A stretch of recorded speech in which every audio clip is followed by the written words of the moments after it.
Hola, hola, bienvenidos, gusto saludarlos. Estamos comenzando el capítulo número 13 de este programa El Ciudadano Germán, que se transmite a través de mi canal de YouTube, domingo 1 de noviembre de 2020.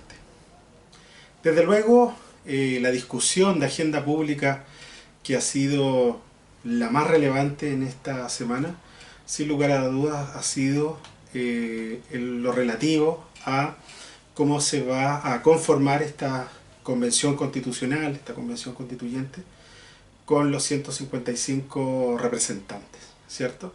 Ya tenemos claridad de los resultados del plebiscito, de la fórmula, en donde el 100% va a ser elegido por la ciudadanía, ¿cierto? También esta semana se ha hablado de la posibilidad, a través del análisis parlamentario, ¿cierto?, de comisiones, de asegurar algunos cupos a representantes de pueblos originarios, aparte de estos 155 escaños, ¿cierto? Cosa que también me parece muy bien desde el punto de vista de la representatividad. Pues bueno, en lo primero la discusión ha estado en quiénes debieran ser candidatos a este proceso y quiénes debieran salir electos para redactar esta nueva Carta Magna para el país. Desde luego hay distintas posturas, ¿cierto? Algunas que he escuchado incluso de personas con cierta figuración pública, y es que debiera estar conformado por personas que conozcan ampliamente la materia desde el punto de vista de un fundamento jurídico, con especialidad en derecho constitucional, o con una trayectoria profesional vinculada a este tipo de escenarios, porque obviamente se trata de una responsabilidad muy muy grande y que probablemente existan personas que, aún teniendo una buena voluntad, a lo mejor no están a la altura del proceso. Estoy hablando de palabras de ellos, yo estoy tratando de transmitir lo que se planteaba ahí. Y por otro lado está la postura de que debiera la Convención Constituyente tener una representación amplia de los más diversos sectores políticos, económicos, sociales, ¿cierto?, territoriales, equidad de género, gente del mundo de las artes, de la ciencia, de las distintas áreas productivas, distintas áreas del conocimiento, etcétera, etcétera, para dar justamente distintas miradas a algo que después, desde luego, se tiene que traducir en un buen fundamento jurídico. Pues bueno, ha pasado muy poco tiempo, ¿cierto?, desde saber cuál va a ser la fórmula de cambio de la Constitución, pero en principio mi análisis estaría planteado sobre una base que lo había dicho en capítulos anteriores de este programa. Uno de los principales cuestionamientos que tiene la actual Constitución Política de la República de Chile, aún con reformas en democracia, es su legitimidad. Y de esa perspectiva, en el origen, ¿cierto?, se planteó de que esta fue una constitución que fue redactada entre cuatro paredes por ciertos especialistas, ¿cierto?, y que en las reformas constitucionales no hubo una discusión más bien ciudadana, sino que desde el punto de vista de ciertos acuerdos y transacciones políticas. Por lo tanto, si eso es una de las piedras de tope del cuestionamiento a nuestra actual Carta Fundamental, desde luego creo yo de que se debe avanzar en escenarios que le den legitimidad, representatividad y participación ciudadana a esta nueva Carta Magna. Y en ese sentido yo creo que todos los que van a ser candidatos y los que van a resultar electos, desde luego pueden aportar a esta construcción de la nueva Carta Fundamental. Desde luego, tanto los poderes del Estado, en especial el Poder Legislativo, obviamente este tipo de convenciones o comisiones, como ha ocurrido anteriormente, tienen y deben tener los soportes profesionales de apoyo técnico jurídico, sobre todo desde el punto de vista del derecho constitucional, porque se trata de la fuente formal del derecho más importante. Por lo tanto, uno da por hecho que va a tener esos soportes, y también porque me imagino que va a haber representantes electos, creo yo, obviamente lo decide la ciudadanía, de personas que efectivamente tienen esa idoneidad. Pero yo no lo sometería solo a esa condición, más allá de que es la ciudadanía que lo va a elegir. Porque desde luego en la conversación de una persona que lo ve desde su diario vivir, desde su área del conocimiento, desde su área sectorial, obviamente se pueden discutir inicialmente en términos amplios ciertos elementos que después tienen que traducirse en un fundamento jurídico que puede estar vinculado al rol del Estado, por ejemplo, si va a seguir siendo subsidiario o no, o cómo se plasma de otra forma, a los derechos y deberes constitucionales que están consagrados principalmente en la actualidad en el artículo 19, ¿cierto? Cómo ese relato aspiracional o esas premisas se trasuntan en una nueva lógica de derechos y deberes y que queden redactados en una condición distinta a las interpretaciones o a las restricciones que pudiera tener la Constitución actual. Las prerrogativas y atribuciones de las autoridades unipersonales, las autoridades colegiadas, los poderes del Estado, si va a seguir una preeminencia del presidencialismo, ¿cierto? Yo creo que desde el punto de vista del trabajo y el diálogo, obviamente se va a llegar a eso, pero es importante tener distintas visiones, distintos conceptos, distintas formas dialógicas de llegar a eso, en su argumento, ¿cierto? Y desde luego, y ahí va a ser una parte ya más fina de lo que se denomina la forma orgánica de trabajo, si va a haber comisiones o no, si estas comisiones van a recoger algunos elementos, cómo va a mediar con las aspiraciones de la ciudadanía, a través de audiencias, de minutas, etcétera, etcétera. Yo creo que ahí esa parte fina va a ser importante analizar cuando ya se genere el escenario de trabajo a contar del mes de mayo-junio del próximo año, ¿cierto? Después de las elecciones del 11 de abril del 2021.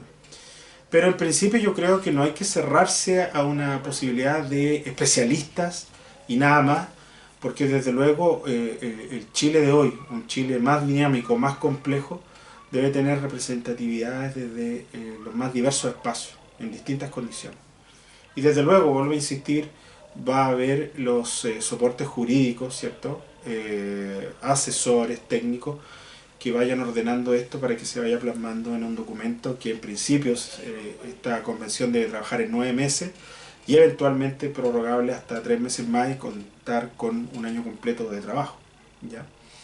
En cualquier escenario, para ir terminando este primer análisis, desde luego que quienes sean, ya sea candidatos y electos, deben tener un trabajo de estudio, de recibir apoyo, de cómo plasmar ciertas inquietudes, leer textos especializados, algunos elementos contextuales de la historia política social chilena de los últimos tiempos, etcétera, etcétera. Porque más allá de la posición que uno tenga desde su trabajo, desde su labor diaria, también tiene que ilustrarse para estos efectos por la tremenda responsabilidad. Yo diría que las personas que van a ser electas, por un lado, van a tener el tremendo honor de estar en este momento histórico en el país, pero también una tremenda responsabilidad y tienen que estar a la altura. Por lo tanto, en ese sentido, todos esos elementos tienen que conjugar a un buen perfilamiento, por decirlo de alguna forma. Y desde luego también que exista un correcto equilibrio, más allá del tema de las cuotas de género, que me parece bien, de los pueblos originarios, que me parece muy bien, también una relación entre el mundo civil independiente, por decirlo, que esté representado a través de mecanismos de alianza o de acuerdos políticos, y también de representantes políticos, pero que puedan ser parte de la nueva política, nuevos rostros, personas que no han tenido cargos públicos anteriores, ni parlamentarios, ni en el Poder Ejecutivo, y que también tienen una nueva visión de establecer las relaciones entre el Estado y la sociedad civil. Yo creo que también en ese sentido hay que abrirse a ese diálogo, a esa conversación. Mientras más representatividad y aparte una buena orgánica de trabajo y con los soportes jurídicos que se necesitan dentro de la convención y paralelo a la convención, yo creo que se genera una ventana de oportunidades muy importante para el país y en ese sentido, más que temer de que pudiera haber un caos, tener confianza de que va a ser una instancia que le va a dar legitimidad a una base constitucional que ojalá dure muchas décadas y que justamente parta sobre una mejor base de la actual, que es justamente la legitimidad en la que se vio cuestionada. Pues bueno, obviamente vamos a seguir avanzando en este análisis porque queda mucho por conversar, debatir, analizar, porque conforme a lo que vaya ocurriendo con la agenda pública en estos meses, ¿ya? Bueno, con este breve análisis o comentario inicial terminamos la primera sección de nuestro programa. Bien, Continuando con este programa, en su segunda sección, vamos a hablar de libros, como siempre, ¿cierto? Siempre es importante hablar de algún libro que me parece relevante socializar con ustedes, ¿cierto? Por la importancia, obviamente, que tiene para el desarrollo de nosotros como personas y de la sociedad. En esta ocasión quiero mostrarles un libro que se publicó hace ya muchos años, unos 23 años, pero que para la discusión actual de lo que estamos viviendo como país vuelve a retomar importancia. Se llama Chile actual, anatomía de un mito, de Tomás Mulián. Me voy a acercar ahí con la cámara a mostrarlo, ¿cierto? Bueno, Tomás Mulián es un destacado sociólogo chileno, un hombre con una trayectoria muy importante por décadas en el mundo académico y también en el mundo del debate de ideas de asuntos públicos. Bueno, este libro, que fue publicado, su primera edición es de 1997, plantea un análisis que el autor hace desde una mirada que ya llevaba cierto tiempo respecto de lo que se llamó la transición democrática, ¿cierto? En esa condición les voy a leer un poco a la contratapa y de ahí una breve análisis del libro. Para comprender el Chile actual, estaba pensando en el Chile del 97, es necesario establecer el lazo, el vínculo histórico que une a este Chile del post-autoritarismo con el Chile pasado de la dictadura que se vivió, ¿cierto? El Chile actual es la culminación exitosa del transformismo. El objetivo es el gatopardismo, cambiar para permanecer. Viene en alusión al concepto y al libro del Gato Pardo, de que muchas veces las cosas cambian y terminan siendo al final las mismas, ¿cierto? Y desde esa perspectiva él llama transformismo a las operaciones que en el Chile actual se realizan para asegurar la reproducción de la infraestructura creada durante la dictadura, despojada de las molestas formas, de las brutales y de las desnudas superestructuras de entonces. El transformismo, dice el autor, consiste en una alucinante operación de la perpetuación que se realizó a través del cambio de Estado. Pues bien, la argumentación de este sociólogo, ¿cierto?, tiene que ver con que, si bien es cierto en un escenario de cambio importante, en la figura de un Estado democrático, se empiezan a cuestionar ciertos elementos, por ejemplo, de continuidad respecto a elementos fundamentales como el modelo económico, ¿cierto? Un modelo económico que fue basado en las reformas estructurales de los 80 en Chile, ¿cierto? Y que, si bien es cierto la Concertación hizo algunos ajustes, para muchos lo siguió administrando, ¿cierto? Basado en estas ideas neoliberales. Y desde esa perspectiva se fue enfatizando aún más la construcción de una sociedad de consumo, ¿cierto? De hecho, el mismo autor, Tomás Mulián, tiene otro importante libro que se llama El consumo me consume. Y si a eso le agregamos en la tesis argumentativa de que la política predominante que aparece en ciertos pasajes del libro de esos primeros 7 años de transición democrática es la de los consensos, desde luego queda esa sensación de cambio y permanencia, puesto que hay cambio en un régimen democrático desde un régimen dictatorial, pero desde el punto de vista de las bases profundas, no solo de la conformación del Estado, sino que también de la conformación de la estructura social.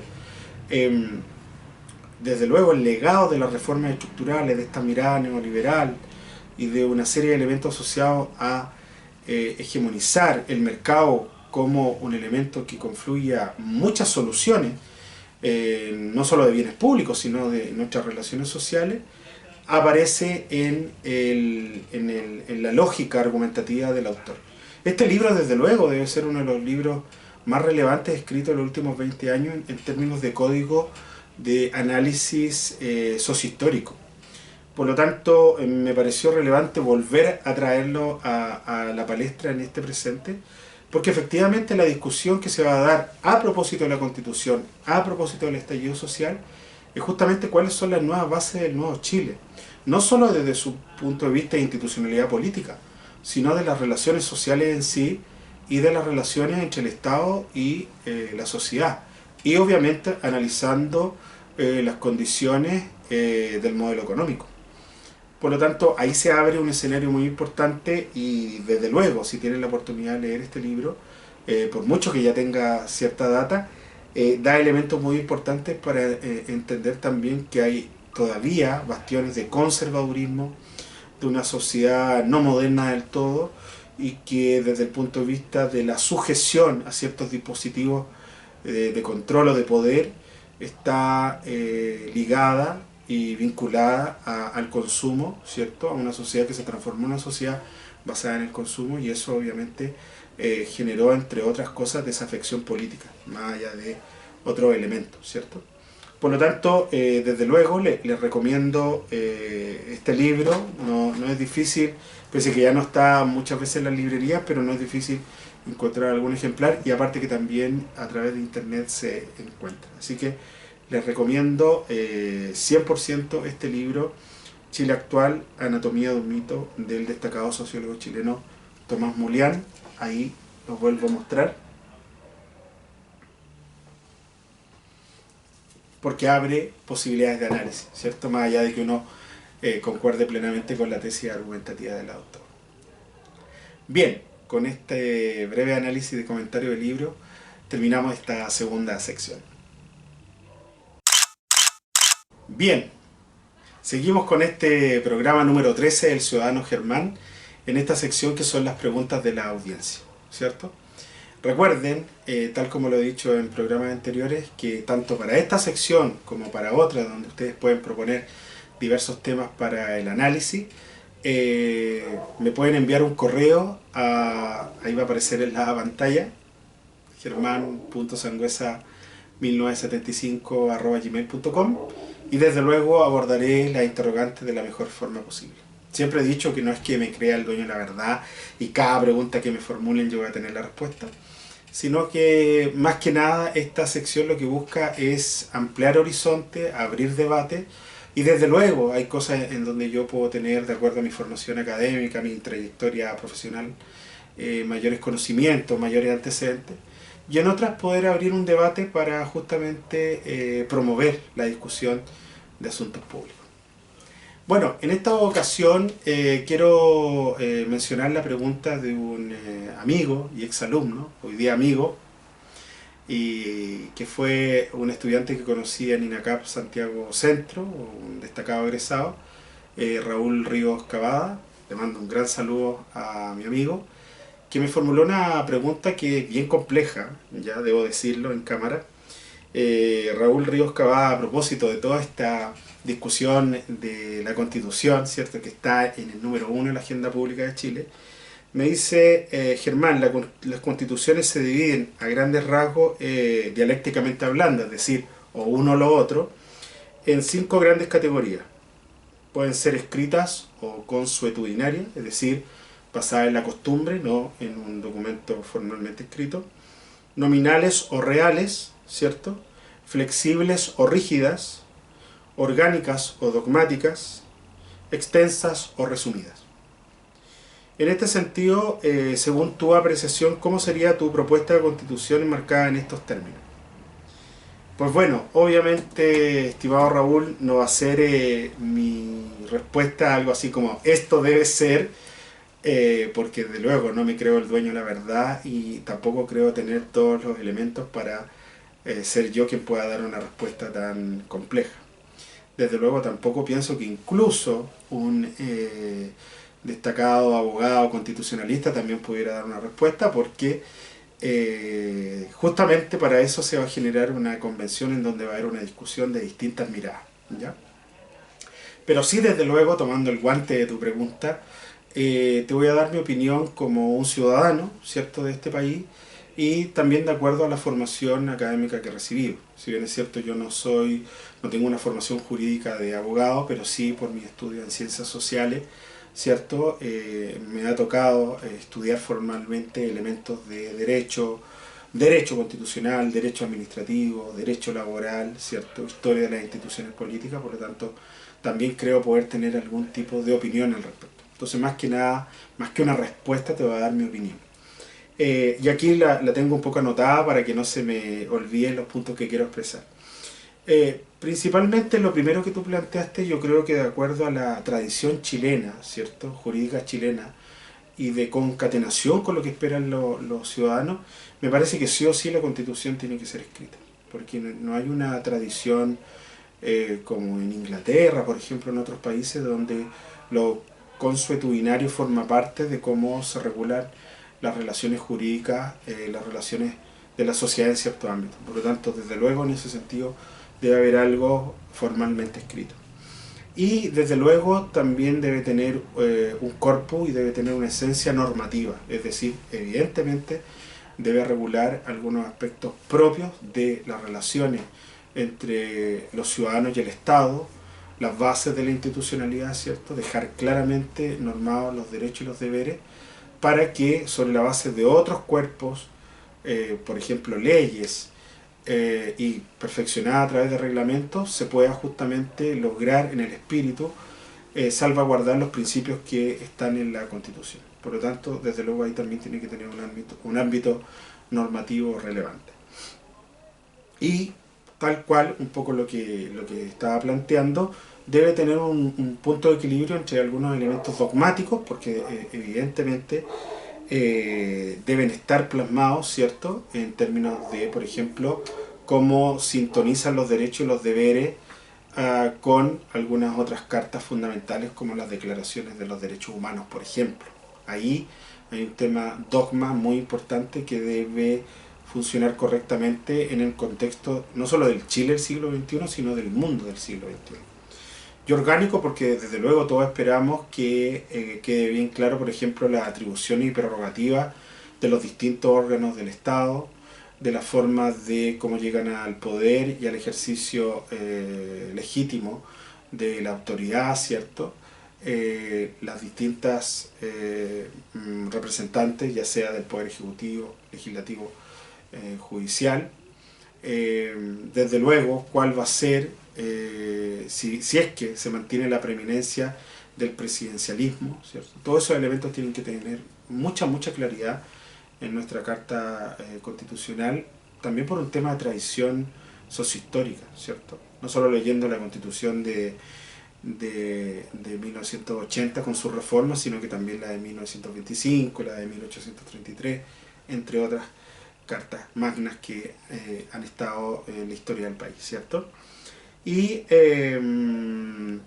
desde luego, en cuanto a la rigidez, yo diría que no, que debería estar mirado desde una perspectiva de flexibilidad, pero no flexibilidad en términos de la interpretación, porque ahí si no entraríamos de nuevo en un problema que forma parte, ¿cierto?, de la actual constitucional, de la actual constitución, ciertas interpretaciones, ¿cierto?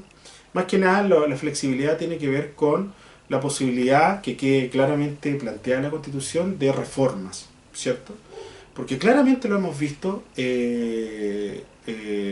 la sociedad, la dinámica del cambio social y la institucionalidad política y las relaciones económicas van cambiando muy rápidamente en los países y en el mundo, y desde esa perspectiva queda de manifiesto que a lo mejor en 1, 2, 3 o 4 décadas más se va a necesitar hacer reformas, por lo tanto tiene que quedar plasmado desde esa perspectiva de la flexibilidad, ¿cierto?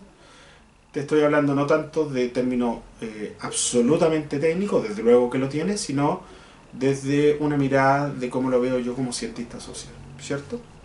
Y lo último, que tiene que ver un poco con el concepto, y aquí voy a hablar como sociólogo, ¿cierto? Y también un poco como administrador público, porque yo tengo dos profesiones, que sean resumidas. ¿Por qué resumidas?